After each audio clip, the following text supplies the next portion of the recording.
the Treasury Secretary and what she said about Social Security. And yes, that does include retirement, disability, SSDI, survivors, SSI, VA, and RRB. Also, an update on voting out of the House of Representatives today. And what one lawmaker said after a big announcement that was made just a few hours ago. All of that plus more in this video. Let's get into it right away. But if you haven't done so yet, or if you happen to be new here, make sure to hit the subscribe button right down below the video so I can keep you updated each and every day with all of this information that is changing every single day, especially now that Congress is in a sprint between now and the end of the year to get all of this legislation done, including the stimulus package. And we all know there are some provisions in there and many more to come over the coming days and weeks. So again, I'm here for you every single day with all those updates, as well as everything else talking about Social Security, SSDI, SSI, VA, RRB, low income, no income, rental assistance, utility assistance, money, and anything else we can get you during this time. So again, if you like the sound of that, make sure to subscribe down below, and let's get into this right away. All right, so once again, I have a bunch more updates for you, as there are a lot of things going on right now, and as they say, when it rains, it pours. Sometimes news days are very slow, and today is not one of those days. There were a lot of different updates. So let me buzz through some of these quick ones first, and then we will talk about the Treasury Secretary and what she has said about Social Security. This is good. You want to hear this.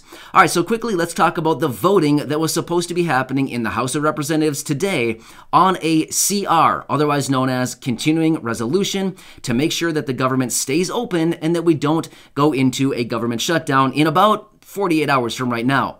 Well, according to Steny Hoyer yesterday, they were going to be bringing this to the floor in the House today. Well, they were planning on it anyway, but unfortunately, it did not happen. According to my resources and everything that I found, I did not see any record of them voting on a continuing resolution, otherwise known as a stopgap bill today. So maybe they'll still get to it tonight. Now, here's the thing. I know that I'm recording this video relatively late. It's about 9:15 p.m. Eastern time right now as I record this video, or when I started recording anyway.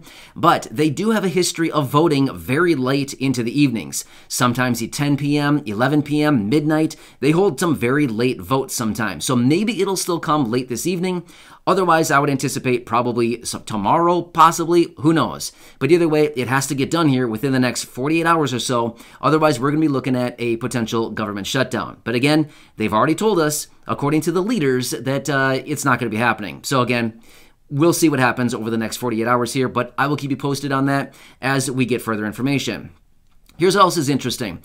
In my last video just a few hours ago, I talked about that announcement today out of the big bank, Capital One, and how they were going to be removing overdraft fees so that low-income people and people who simply don't have a lot of money right now don't have to get smacked with these overdraft fees. Like I said in my last video, kick them when they're down, right? Not a good solution. Well, that is like the worst thing right now, right? I've seen a number of comments, people saying, hey, I get overdraft fees, and that is like the worst thing, right? I don't have enough money to pay my bills, and all of a sudden my account is overdrafted, and then they smack me with another fee? I mean, seriously? Really?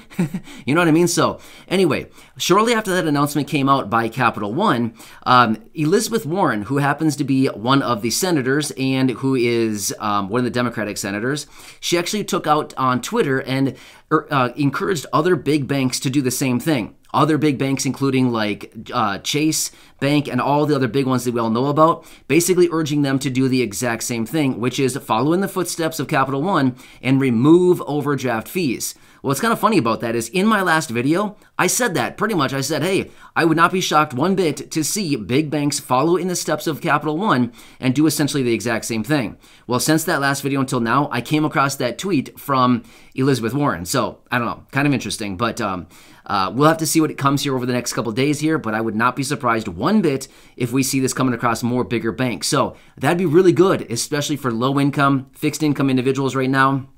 especially as we are, going into a time right now where we're literally spending every last penny, every last dollar on the necessities, right? The food, the basics, of course. You know what I'm talking about. We've talked about this many, many times in previous videos. So it's nice to know that at least someone's sticking up for overdraft fees, as far as getting rid of them, I should say, not keeping them in place. No.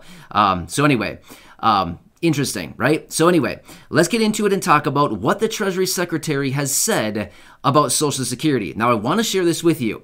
Now, here's the thing. Over the last, I'm going to say 2 months now, we've been talking about this debt ceiling issue, right? So I've talked about it maybe, 4 or 5 times now because they keep kicking the can down the road. So anytime that I bring this up, according to the reports and everything that I'm finding, they have said time and time again from the information that I find, they say that in the event that the federal government, as in goes into a default, as in the Treasury runs out of money and they have not raised the debt ceiling or done something with the debt limit so that the government can continue paying their bills, as in the Treasury can keep paying the bills for the federal government, if it runs out of money and they default on the obligations, it could potentially slow down payments and or have delayed payments for many beneficiaries of Social Security, retirement, disability, SSDI, survivors, SSI, VA, RRB. You know the list, right? Well, every time that I talk about that in my videos, I get some pushback down in the comments section. Again, I'm not here to make stuff up. I'm not here to give my opinions for the most part. I simply give you the information that I find while I do my research. Well, that's what I find during my research. But here's what's interesting about it. The Treasury Secretary was out yesterday testifying in front of Congress. She was also out again today testifying once again in front of the same board. Well, I should say in front of Congress once again.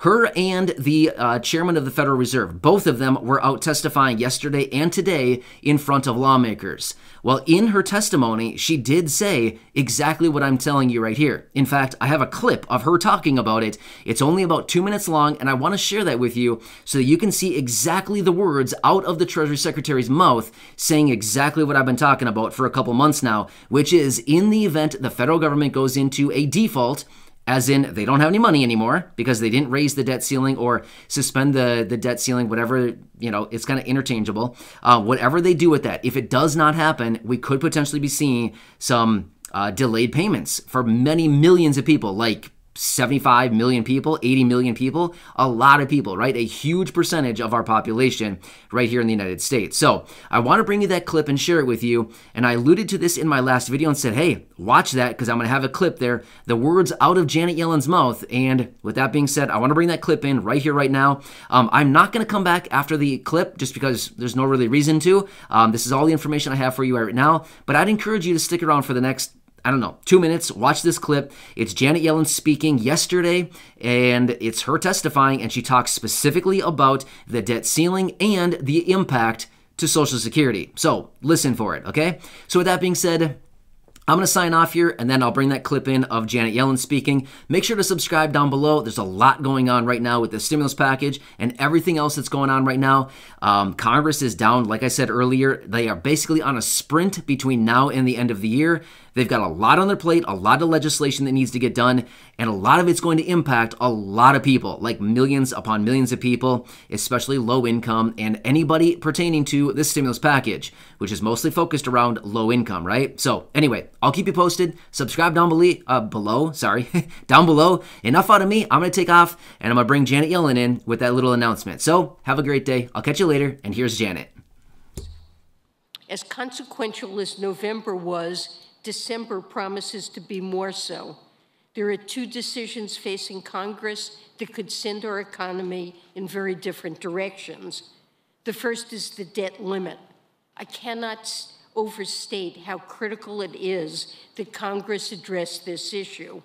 America must pay its bills on time and in full. If we do not, we will eviscerate our current recovery. In a matter of days, the majority of Americans would suffer financial pain as critical payments like Social Security checks and military paychecks would not reach their bank accounts, and that would likely be followed by a deep recession. The second action involves the Build Back Better agenda. I applaud the House for passing the bill, and I'm hopeful that the Senate will soon follow. Build Back Better is the right economic decision for many reasons. It will, for example, end the child care crisis in this country, letting parents return to work. These investments, we expect, will lead to a GDP increase over the long term without increasing the national debt or deficit by $1.